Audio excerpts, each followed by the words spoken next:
Hi అండి, ఈరోజు అయితే నేను రాగిపిండి జొన్న పిండితో కలిపి అయితే దోశలు వేసుకున్నాము. చాలా బాగా టేస్టీగా వచ్చాయి, చాలా హెల్తీ కూడా. ఇందులో కొంచెం సాల్ట్ అండ్ జీలకర్ర కలిపి అయితే పిండి అలా కలుపుకోవాలి. అలా కలుపుకొని దోశలు అయితే ఈ విధంగా వేసుకోవాలి.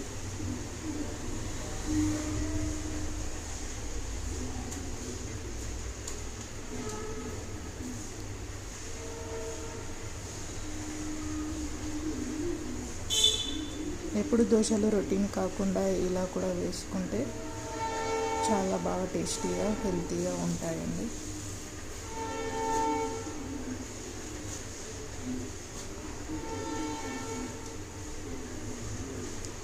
దోశలు అయితే ఇలా వస్తాయండి.